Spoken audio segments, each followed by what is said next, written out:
Well, welcome back. Today we are going to study lecture number 5 in this series of 10. You'll notice that the title for this particular study is Congress Shall Make No Law. Before we get into our study, we do want to have a word of prayer. And then after the word of prayer, I'm going to do a review of the prophetic chain that we've studied so far. So let's bow our heads for prayer. Father in heaven, we thank you so much for revealing to us the end from the beginning. We are so thankful that we don't live in a time of uncertainty where we don't know where things are leading. You have said in your word how history would develop and how history will end. And we know that it will be a glorious end for those who love you. So I ask, Father, that you will inspire us through a study of Bible prophecy and that you will help us to remain faithful to you no matter what. We thank you, Father, for your presence, and we ask this in the precious name of Jesus. Amen. Well, let's review the prophetic chain that we have been studying. The prophetic chain begins with which kingdom? Babylon. Very well. Then you have a second kingdom, which is Medo-Persia. Then you have a third kingdom, Greece. Then you have a fourth kingdom, the Roman Empire. And then what happens with the Roman Empire? The Roman Empire is divided. In other words, this fourth beast sprouts 10 horns. The empire is divided. Then among the 10 horns rises what? The little horn. Is that also a Rome? Yes. Which Rome? It is papal Rome. And it rules from 538 till 1798. What happens in 1798 with the little horn or the beast? It receives a deadly wound and it is sent into captivity, because it can no longer use the civil powers of the world. Now, when this first beast falls in 1798, immediately after rises another beast. Remember that? From the earth. And we identified that beast as which nation? The United States of America. And we identified the two horns like a lamb as the two kingdoms that are recognized in this one nation. And what are those two kingdoms that are recognized in this country, the United States of America? The kingdom of the church and the kingdom of the state. The church has its sword, the Word of God, and the state has its sword with which it can punish violations of civil law. Now, as I mentioned at the close of our last study together, we are going to now look at the origins of the United States of America. And we're going to see if the founding fathers had this idea of the United States being different than the history that we find in Europe during the 1260 years. We're going to try and see if the two horns like a lamb represent separation of church and state, civil and religious liberty, like we studied in our last lecture from the Bible. But I want you to notice once again that we are following a chain of events. Can you follow the trajectory of Bible prophecy? Is it actually quite simple? Sure. You can go from Babylon, Medo-Persia, Greece, the Roman Empire. The Roman Empire is divided into 10 kingdoms. Then the papacy rules for 1260 years till 1798. And around 1798, another nation rises who upholds these two principles, which are civil and religious liberty, which depends on the idea of the separation of church and state. Are you with me? And then we're going to find that after a period of time, this very nation is going to restore freedom and is going to help the wound of the first beast to heal. Now, we haven't come to that point yet, but that's the last link in the chain before the greatest event of all, which is the second coming of Jesus in power and glory. Now let's go to our material.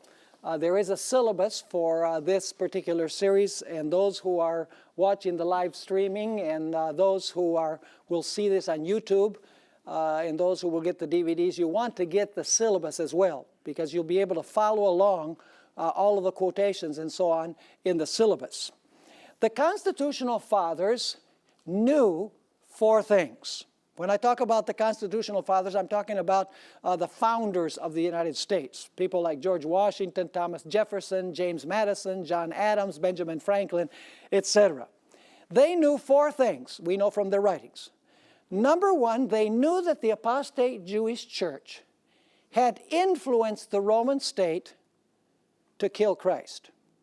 They knew the union of the apostate church with the civil power of Rome, that is, with Pontius Pilate to slay Christ. They also knew that in the early church, as it's told in the story of the book of Acts, that the Jewish church, the same apostate church that influenced the state to destroy Christ, they knew that that church continued appealing to the Roman emperors to persecute, and rulers, to persecute the disciples or the apostles who were preaching God's message after the ascension of Christ. They also knew the history of the church during the Dark Ages, during the 1260 years. The Founding Fathers described quite frequently, for example, the Inquisition. They knew that persecution had come during the 1260 years because the church had linked with the state and it had gotten the state to persecute those who did not agree with its doctrines and its practices. They also knew the history of the colonial period of the United States, which begins officially in the year 1620 when the Pilgrims came to the United States. Well, actually, there was no United States, but they came to the territory of the United States. They came seeking religious liberty, and then once they had it, they denied it to anybody who did not agree with them, anybody that did not belong to the established church, which was the Puritan church, a branch of the Anglican church. And so the Founding Fathers knew about the colonial period. They knew that in the colonial period, if you didn't go to church on Sunday, you could be fined and you could be thrown into prison. And in at least 3 of the colonies, there was a death decree against those who did not attend church on Sunday because they believed Sunday was the day of rest. You could not occupy a position in the civil government if you did not belong to the established church.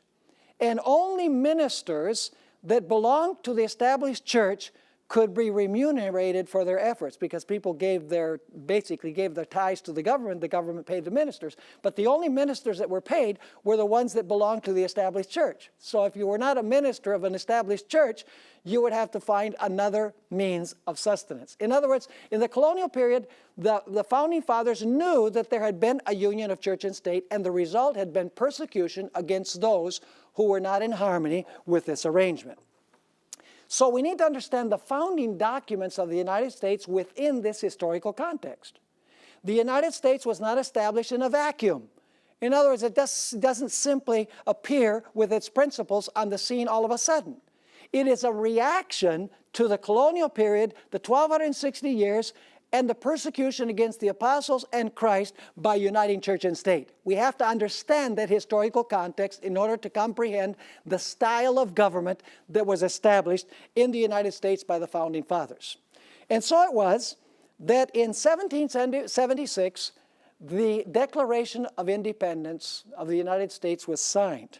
And among other things, it stated that human beings are guaranteed certain inalienable rights. That means rights that God gives that nobody can take away from you. Certain inalienable rights, which are among those rights, are life, liberty, and the pursuit of happiness. In 1787, the Constitution of the United States was ratified. And the basic idea of the Constitution is a government of the people, by the people, and for the people. In other words, the people govern themselves through the election of representatives by themselves. And then in 1791, the Bill of Rights was ratified, which are the first 10 amendments to the Constitution of the United States. And the Bill of Rights, among other things, guarantees full civil and religious liberty. It's interesting to note that these 3 documents, the Declaration of Independence, the Constitution, and the Bill of Rights, were ratified immediately before the beast received its deadly wound. In other words, when the beast was about to receive its deadly wound, the next power coming onto the world scene was rising. Isn't that interesting? In the light of what we studied from Revelation chapter 13, where it says that the beast receives a deadly wound, then I saw another beast rising from the earth. So we know that the beast that rises from the earth rises around the year 1798.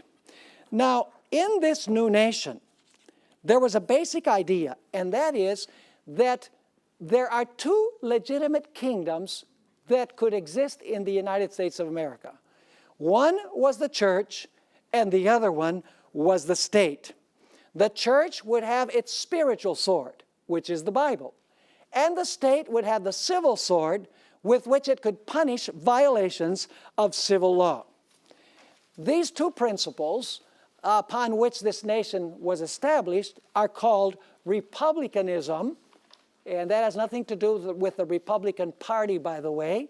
It's a republic. In other words, it's a republican style of government. Basically means a representative civil government with the civil sword. And then you have Protestantism, which is a representative religious government with the religious sword. During the Middle Ages, in all civil matters, the king ruled. If the king said, jump, you could only say, how high? Because all of the power flowed from the king downward. The king had the last word, and what the king ordered, people did in civil affairs. In religious affairs, the Pope was the one who had the last words. If the Pope said jump, you better say, how high do you want me to jump? Because anything having to do with religion, when the Pope spoke or the papacy spoke, people were expected to obey blindly in religious matters, even if it conflicted with their individual conscience. In other words, all of the power during the period of the 1260 years flowed from top to bottom, from the king down to the people, and from the Pope down to the people as well. The founding fathers of the United States said, we're going to establish a different kind of government. Dare I use the word, a revolutionary type of government. A government that goes against all of the conventions that have been tried in the past. A government where the power does not flow from top to bottom, but where the power flows from bottom to top. Where instead of a king telling people what to do in civil matters, and a pope telling people what to do in religious matters, the people can decide by electing representatives what they are going to believe, what they are going to practice, so that they can govern themselves. Are you understanding the difference? So the founding fathers were trying a revolutionary experiment that had not been tried before. Because in previous empires, the king was the one who ruled in civil matters, and the Pope was the one who ruled in religious matters. So the founding fathers said, no, what we're going to do, there are going to be two kingdoms in this nation. There's going to be the church, and there's going to be the state. And both of these kingdoms are going to be separate from one another, and they are going to be based on the idea of freedom. Freedom of religion and freedom in civil matters. Ellen White, who wrote this classic book, Great Controversy, on page 442, and I must say Ellen White was born only 29 years after the deadly wound. So she was very close to the time of the deadly wound. She wrote this about the ideas that the founders had. The founders of the nation wisely sought to guard against the employment of secular power on the part of the church, with its inevitable result, which is what? Intolerance and persecution. So what did the founding fathers want to keep away from? They wanted to keep away from the church being able to use the state. And when that happens, what is the result? According to what she says, the result is what? Intolerance and persecution. If you don't believe that the union of church and state leads to persecution and intolerance, all you have to go is to Muslim countries. There, the church and the state are one. Let me ask you this. If the church and the state are joined together, will you lose both civil and religious liberties? Yes, you will. Because if you do not agree with the religion, you'll be killed, and the greatest civil right you have is life. Are you with me? So they are linked together. In other words, if you don't believe in full religious liberty and full civil liberty, church and state separate from one another, the end result is going to be, as Ellen White says, intolerance and what? And persecution. In this way, the founding fathers rejected the view of the Roman Catholic Church. The view that the church can use the state to force people into believing and practicing what the church believes and practices. So now what we want to do is take a look at the writings of some of the founding fathers of the United States to see if they believed in the idea of the separation of church and state, the church functioning as church and the state functioning as state, and thus guaranteeing full civil and religious liberty. Let's begin with Mr. Liberty himself, George Washington. George Washington is an individual that stands out for three primary reasons. Number one, he was the liberator of the United States from British rule. Number two, he was the first president of the United States, of the nation of the United States. And number three, he presided over the Constitutional Convention that drafted and implemented and ratified the Constitution of the United States. So I would say that he would be a very important individual in the history of the original history of the United States. Now, the Baptist delegation of Virginia wrote a letter to George Washington on August 8, 1779. And they congratulated him for being the president, for being elected president of the United States. And they asked him if the Constitution that was ratified in 1787 guaranteed full civil and religious liberty if it didn't have a Bill of Rights. See, the Bill of Rights had not yet been implemented, the first 10 amendments to the Constitution. So Washington wrote back to them, reassuring the Baptists that they didn't have to worry, that the Constitution guaranteed full civil and religious liberty without necessarily having a Bill of Rights. And I want to read to you what George Washington said about this idea of the Constitution not having a Bill of Rights and the Constitution guaranteeing civil and religious liberty in spite of not having a Bill of Rights. And I read now from George Washington.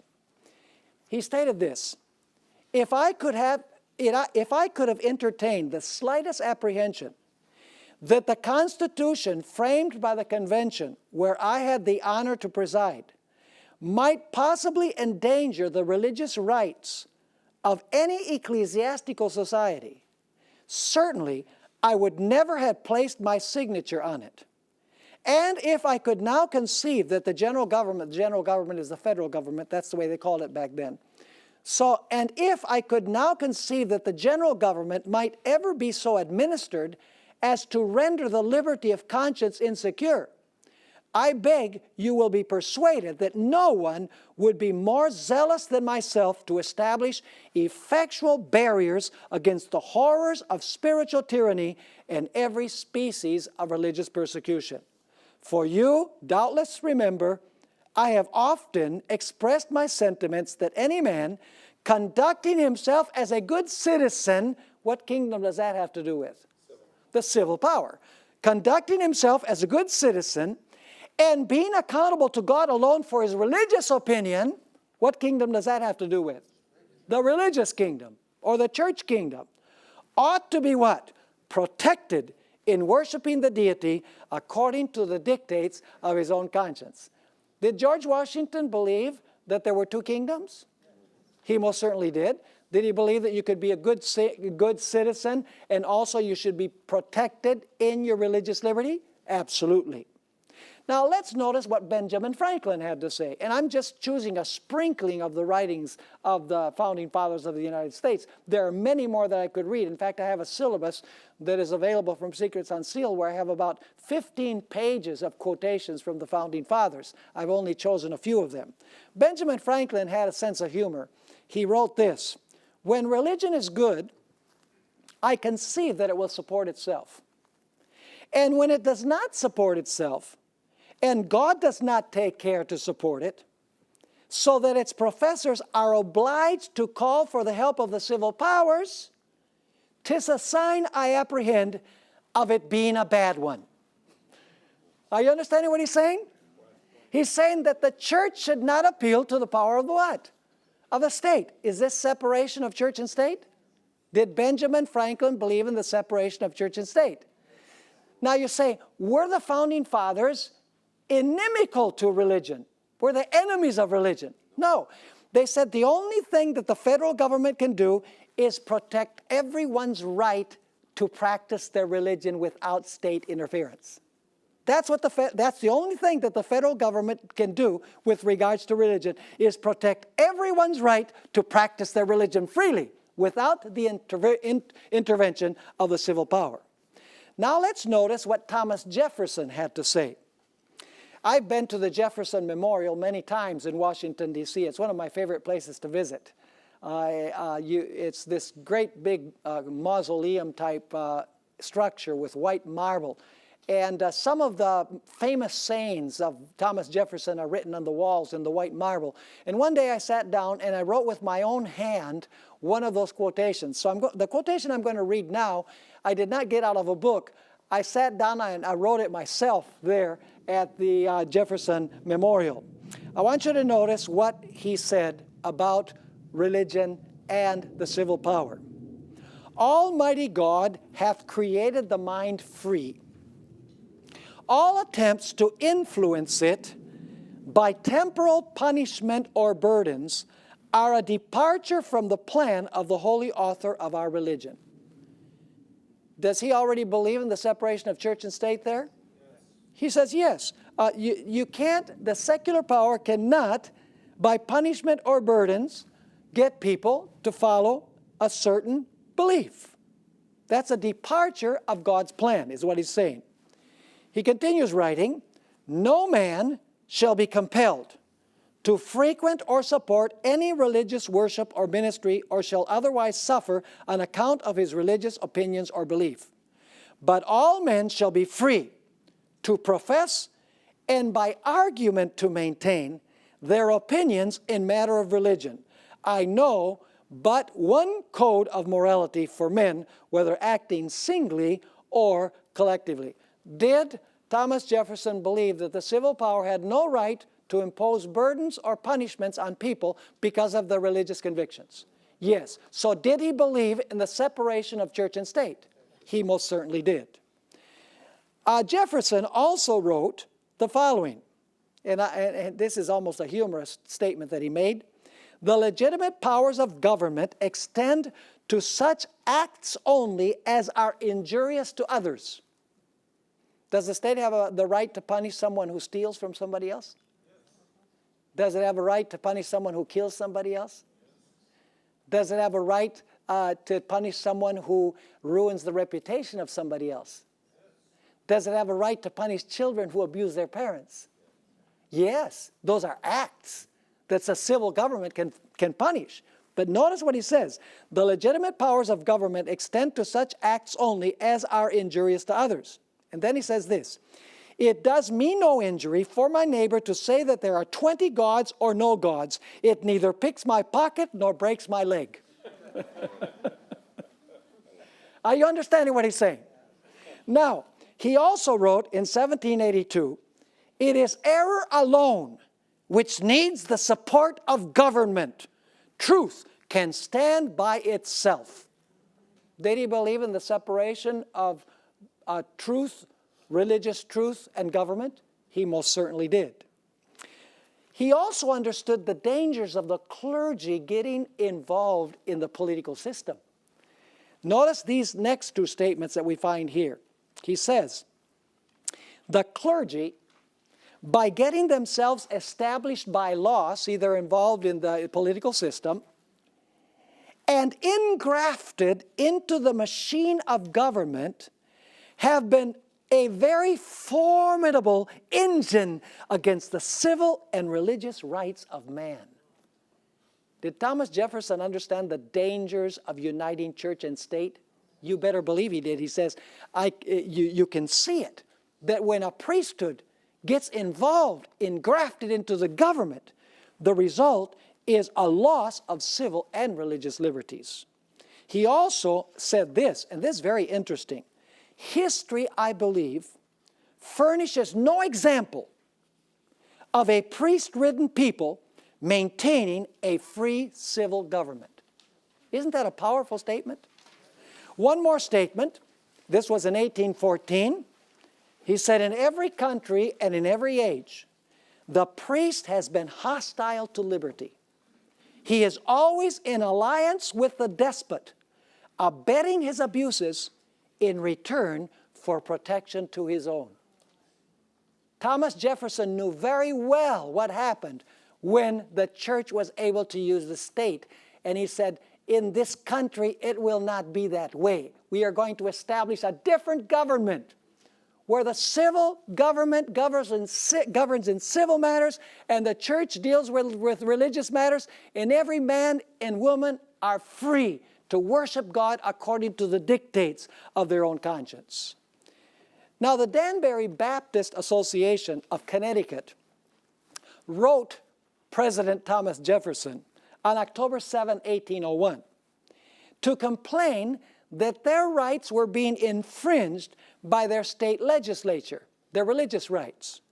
And this is part of the letter that they wrote to Thomas Jefferson. What religious privileges we enjoy as a minor part of the state, in other words, they were a minority in the state, we enjoy as favors granted and not as inalienable rights. In other words, the government is saying, well, we'll grant you religious freedom, but religious freedom is a divine right. It cannot be, religious liberty cannot be granted by the government because it's something that God has given man. It's an inalienable right. But they're complaining. They're saying, you know, what happens is the state is saying, we'll grant you these rights. They're saying, no, the state can't grant us these rights. They're in an inalienable right. So once again, what religious privileges we enjoy as a minor part of the state, we enjoy as favors granted and not as inalienable rights. And these favors we receive at the expense of such degrading acknowledgments as are inconsistent with the rights of free men. Now, on the month of January of 1802, Thomas Jefferson answered their letter. And he explained very clearly his understanding of the First Amendment to the Constitution of the United States. And this is where the wall metaphor comes from. Have you heard of the wall metaphor, the wall of separation? Well, let's read this statement so that you can see what Thomas Jefferson said. Believing with you, that is with the Danbury Baptists, that religion is a matter which lies solely, that is only, between man and his God, that he owes account to none other for his faith or his worship, that the legitimate powers of government reach what? Actions only and not opinions.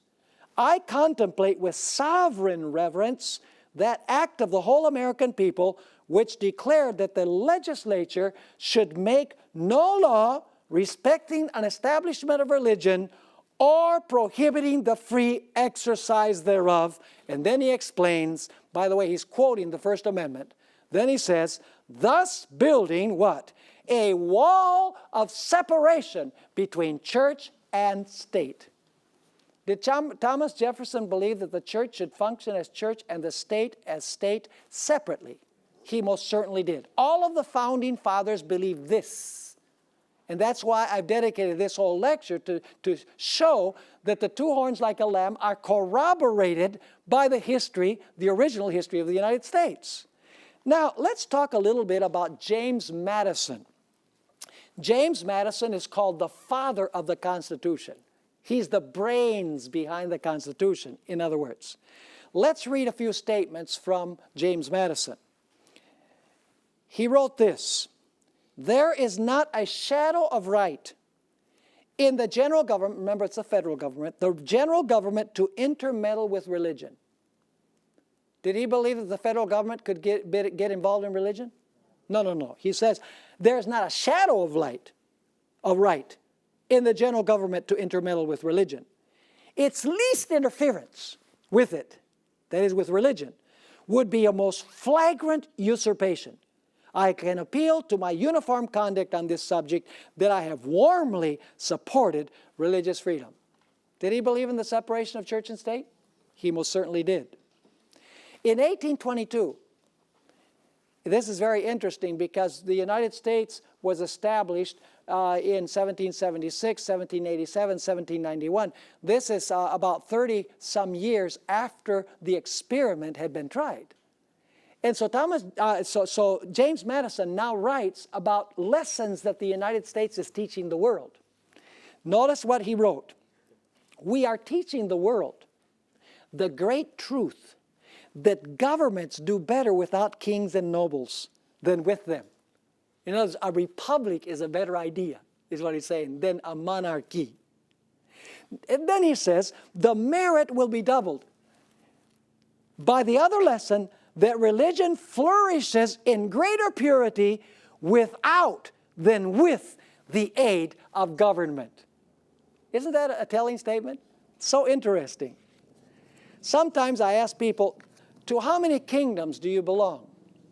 Well, you know, I was born in the United States, so I am a citizen of the United States. But I was baptized as Seventh-day Adventist, so I am also a citizen of the heavenly kingdom.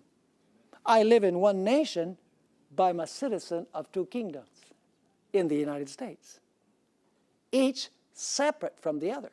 In other words, the federal government cannot interfere with my religious convictions. And the church should not be involved in trying to use the state to violate people's religious convictions, because the state has its legitimate existence and the church also has its legitimate existence. Now let's talk a little bit about the First Amendment to the Constitution of the United States. Some Christians today, many of them will say, well, the expression separation of church and state is not found anywhere in the Constitution. And that's true.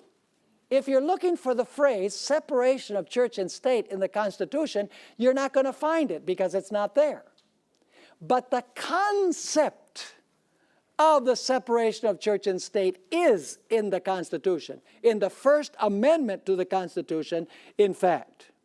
Let's read the First Amendment to the Constitution. By the way, in this amendment is where you find the two horns like a lamb, because this amendment guarantees religious liberty and civil liberty and separates the two.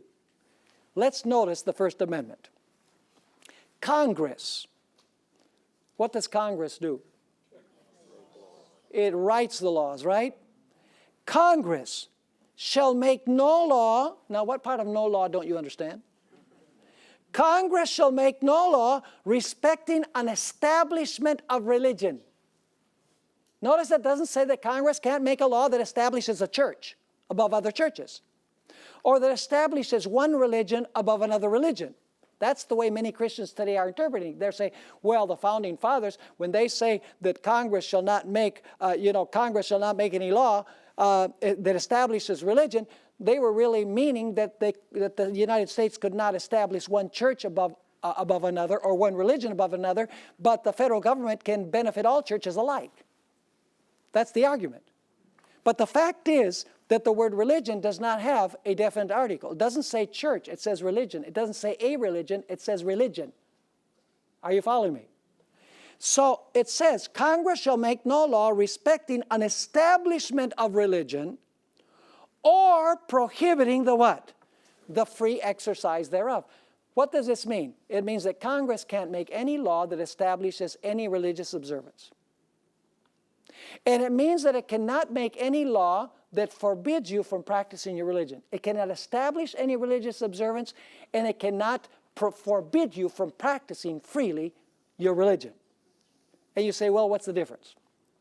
In the Bible, we find two examples of the first two clauses of the First Amendment. In Daniel chapter 3, when Nebuchadnezzar raised the golden image, was he establishing a religious observance by law? Was the civil power establishing a religious observance? Absolutely he was. Was that legitimate or illegitimate?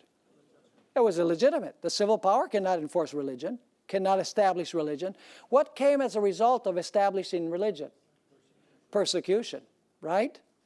In Daniel 6, we have also another story that illustrates the free exercise clause. You see, in Daniel chapter 6, the issue is not that the King Darius is establishing a religious observance. He's forbidding people from praying. He's forbidding the free exercise of religion. And when he forbade the free exercise of religion, what was the result? Persecution. So Daniel 3 and Daniel 6 illustrate the first two clauses to the First Amendment. When the government establishes a religious observance, persecution. When the government or Congress, the government through Congress, forbids the free exercise of religion, the result is what? Persecution. The Founding Fathers knew this. And therefore the Founding Fathers put in this First Amendment that Congress could not make any law establishing any religious observance. And it could not forbid people's right to exercise their religion freely without the interference of government. Now, the third clause of the First Amendment guarantees civil rights. So here you have the two horns like a lamb. Religious liberty and what? Civil liberty. Notice what the last part of the First Amendment says. Or abridging the freedom of speech. Is that a civil right? Freedom of speech, is that a civil right? Yes. Or of the press, is that a civil right? Yes, it is. Or the right of the people to peaceably assemble, is that a civil right? Yes. And to petition the government for a redress of grievances. Can you ask the government to do you justice? Yes, you can. The last clause of the First Amendment deals with civil rights. The first two clauses deal with what? With religious rights. In other words, the First Amendment to the Constitution clearly establishes a distinction between religion and the civil power. Are you understanding what I'm saying? Now, let's talk a little bit about the Supreme Court of the United States. The Seventh-day Adventist Church believes, and in our next two lectures we're going to discuss this more fully, and we're going to prove it from the Bible. The Seventh-day Adventist Church believes that the United States will ultimately, Congress will ultimately write a law mandating the observance of Sunday as the day of rest. And eventually, we will reach the point where Congress will write a law that will forbid the observance of the Sabbath as the day of rest. And some people say, oh, that could never happen in these United States of America. Because the First Amendment says, Congress shall not make any law that establishes religion, nor any law that forbids the free exercise. So, if Congress wrote a law that everybody has to keep Sunday, would that be a violation of the First Amendment? Would that be establishing religion? Even a kindergartner could understand that. If the government should forbid, if the Congress should make a law forbidding you to keep the Sabbath, would that be a violation of the second clause, free exercise, to keep the day that you want? Of course it would. Any person, any rational person would understand that. And so you say, how is it possible that the United States, through its Congress, would write a law establishing religion and forbidding the free exercise thereof when it has guaranteed civil and religious liberty? Well, let me ask you, how is it possible that a beast that has two horns like a lamb talks like a dragon? It's a contradictory nation. In other words, it's going to contradict its profession. In action, it is going to do totally opposite of what it professes in its founding principles. Now you say, how is that possible that the United States would ever write a law that would violate the First Amendment to the Constitution? Well, in order to understand how this might happen, we must take a look at the style of government of the United States. The United States, like many other nations, has three branches. The first branch, of course, is the legislative branch. The legislative branch writes and passes laws. Then you have the executive branch. The executive branch, the president and all of the individuals that work with him are the ones that are required to enforce the laws that are written by Congress. And then you have the judicial branch, primarily the Supreme Court, that interprets the laws to determine whether those laws are constitutional or not. In other words, the purpose of the judicial branch, the Supreme Court, is to decide if a law that's been written by Congress is constitutional or not. Now, if I were to ask you which is the most powerful branch of government in the United States, what would you answer? Well, many people say, well, it would be the Congress because they write the laws. Others would say, well, you know, be the president because the president is required to enforce the laws. But really the most powerful branch of government is the judicial branch, primarily the Supreme Court. Now, do you know how the Supreme Court of the United States is composed today? You know, the Supreme Court has 9 justices, but we only have 8 because Antonin Scalia died, and they haven't elected. You know, there's this big fight. And by the way, this is the most important part of the next election, I believe, is whoever wins will appoint probably 3 Supreme Court justices because Ginsburg and Breyer and Kennedy are up in years. And so the next president probably, if the president is there for 2 terms, is probably going to elect 3 Supreme Court justices, which will totally transform the court. So anyway, I'm not making a political speech or anything. I'm just saying that it's extremely important how the Supreme Court is composed. The United States is called a Protestant nation, but there's not one Protestant on the Supreme Court. There are 5 Roman Catholics and 3 Jews on the Supreme Court. And Antonin Scalia was a Roman Catholic, so when he was alive, there were 5 Roman Catholics and 3 Jews in a country that says that it is Protestant. Not one Protestant on the Supreme Court. Now you say, how do you know that the Supreme Court is the most powerful branch of government? Let me give you a couple of examples. Do you remember the election in the year 2000 in Florida? The hanging chads? Remember they were looking at the cards in the light to see which Chad they had punched, to see if they voted for Al Gore or for George Bush? Remember that? You know, for several weeks we didn't know who had won the election. It would go from one lawyer to another. It would go from one court of law to another court of law, then to a higher court of law. Finally, the case went to the Supreme Court. And the Supreme Court said George Bush won the election in Florida. So basically, the Supreme Court elected the President of the United States of America. Let me give you another example. June 26. That's the anniversary tomorrow. It's my birthday, June 26. On June 26 of last year, the Supreme Court stated that gay marriage is something that is going to be legal all across the United States of America. Who can contest that? Who can question that decision of the Supreme Court? What court can you appeal it to? You can't appeal it to any court. So when the Supreme Court says the case was taken, gay marriage is something that is a right guaranteed in all 50 states, there's no court of appeal. That is what is going to happen.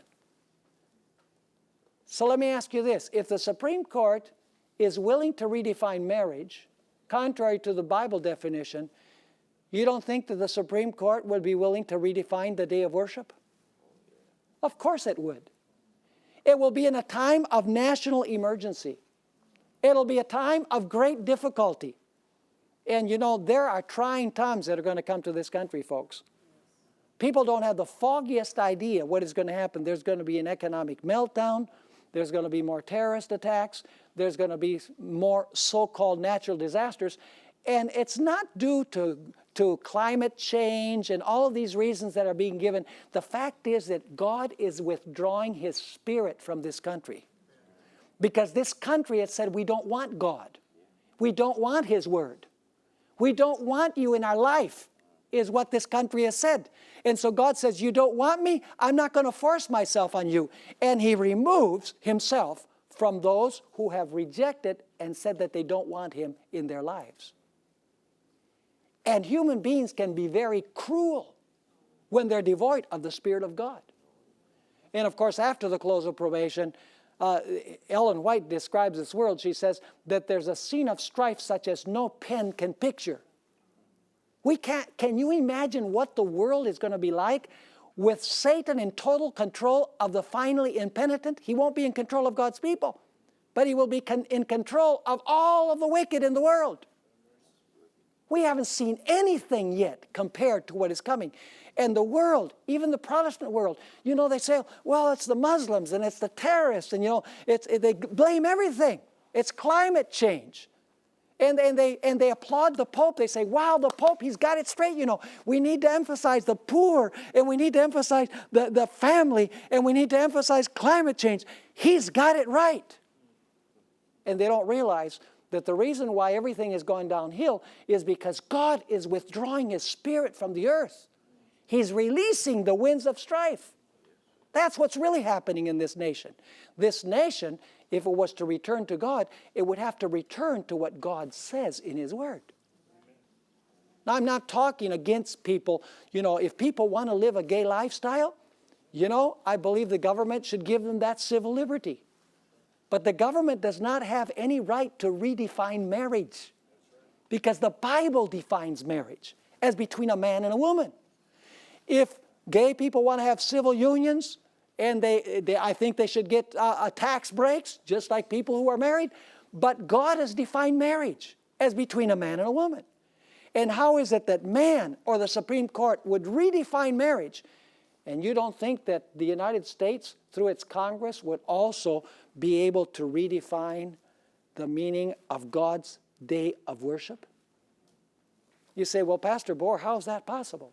In the United States of America? The land of the free and the home of the brave? Something like that could happen?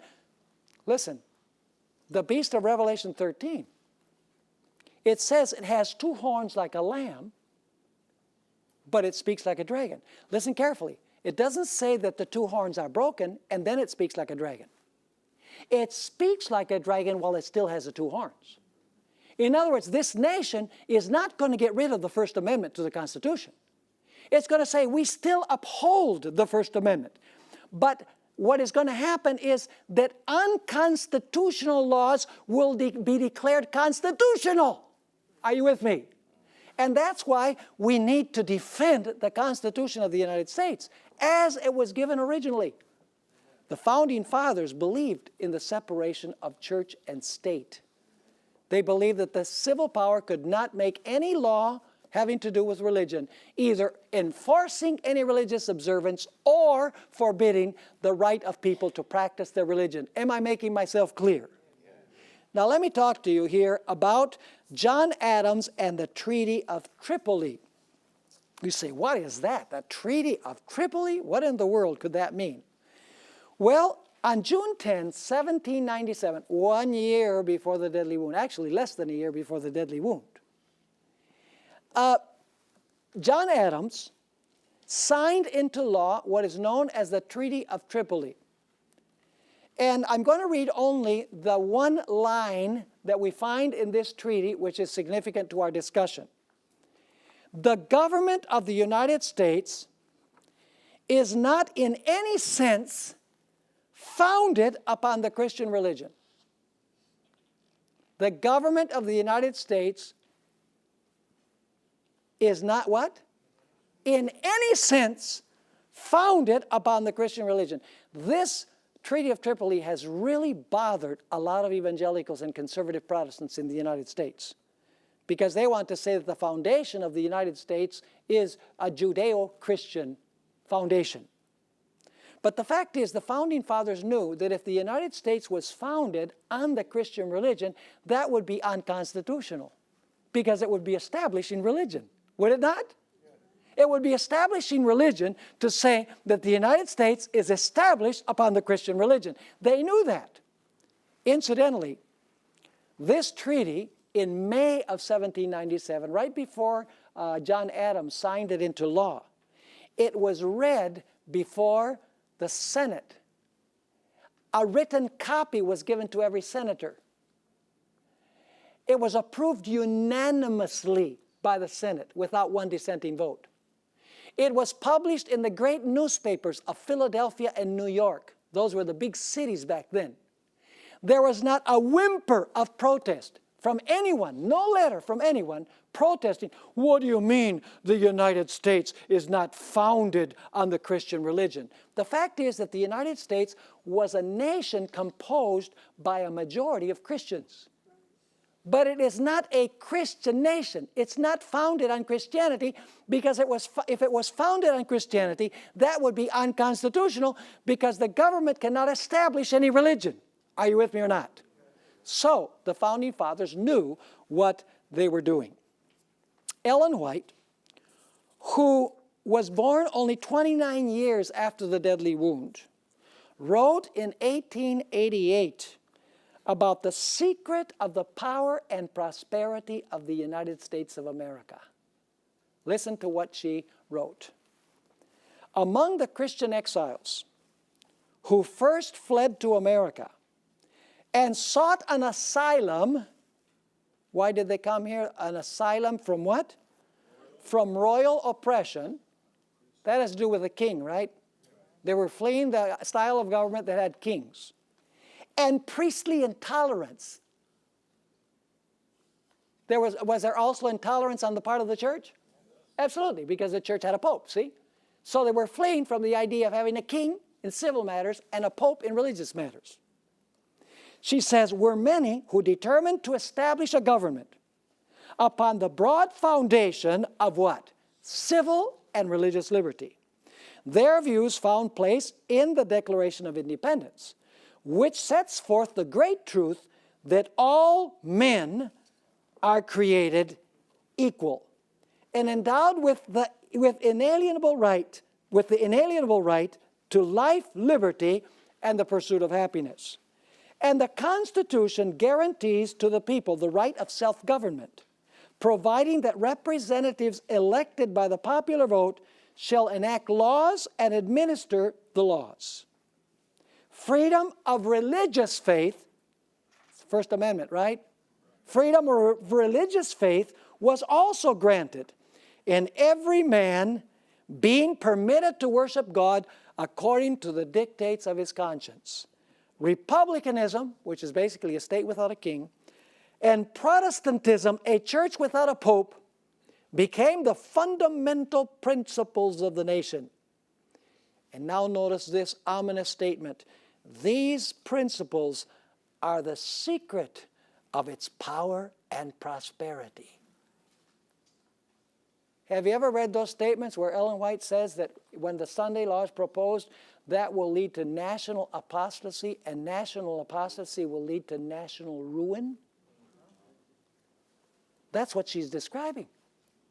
It's not when people say the United States is so great because it had greater armies, bigger territory, more people, more money. All of those are side issues. The secret of the power and prosperity of the United States are these two principles upon which the nation was founded. If the nation someday should join church and state, if someday the United States should allow the church to control the civil government, to persecute those who do not agree with the general ideas of religion, the United States would be repudiating the two horns like a lamb and would begin speaking like a dragon. And that would bring forth the retribution of God against this country that was established by God's providence. This country was raised in God's providence. Praise the Lord that for 200 years this country has abided by its principles. It's been possible to proclaim present truth to the whole world from this nation because it has abided by its principles. It almost makes me want to cry to think of what's going to happen to this nation according to what Bible prophecy has to say. Now you look at what's happening today, it seems like the state has power over the church. You know, like State Bill 1146. You know, the state is going to dictate to religious universities, you know, you have to go by the LGBT agenda or else you're going to lose support. So it appears that the state is interfering more with the church than the church with the state. But prophecy tells us that that is going to change. Eventually what's going to happen is you're going to have an image of what happened during the Middle Ages. The church is going to control the state, and the church is going to dictate to the state religious laws, and those who do not abide by those religious laws will be persecuted. So let me ask you then, do the founding fathers of the United States agree with what Bible prophecy has to say? Did they believe in two principles Did they believe in the idea of civil liberty, which, by the way, means that you believe in a civil government? Did they believe in religious liberty, which has to do with the church? Did they believe that both of these things must remain separate in order for there to be full civil and religious liberty? We have examined their writings. Their writings corroborate our interpretation of the prophecy of Revelation chapter 13. Have you understood what we've studied? So where are we in the prophetic chain? Well, let's review again. My wife says, you review too much. You repeat too much. And I tell my wife, listen, how does a parrot learn to talk? You repeat and repeat and repeat to the parrot, and the parrot learns to say it. So you got to repeat. So let's examine the chain again. Where does the chain begin? Babylon. Then Medo-Persia. Then Greece. Then the Roman Empire. What happens to the Roman Empire? It's divided into 10 kingdoms. Then the papacy rules for how long? 1,260 years. What happens at the end of 1,260 years? The papacy receives a deadly wound with a sword. The state turns against it. And the papacy is sent into what? Captivity, because it can no longer use the civil powers of the world to accomplish its purposes. When the papacy falls, this other beast rises from the earth, the United States of America, with the two horns like a lamb. In other words, it guarantees full civil and religious liberty by the idea of the separation of church and state. Where are we in the prophetic chain? What is the next event in the prophetic chain? The next event in the prophetic chain is that this beast from the earth that has two horns like a lamb will end up speaking like a dragon. We are at the very final end of the chain, at the final link. And the United States will speak like a dragon because it will help the beast recover its power. Remember what we said? It will tell everyone to worship the first beast, to make an image of the first beast, to enforce the mark of the first beast. It will do everything on behalf of the first beast. It will exercise the authority of the first beast. In other words, the United States will restore the idea of uniting church and state that existed with the papacy and the civil powers of Europe during the 1,260 years. Now don't miss the next couple of lectures, because we're going to unpack this a little bit more. We're going to talk about the mark of the beast. We're going to talk about the change in God's law as the defining issue at the end of time. So don't miss for anything in the world the next exciting episode in this series.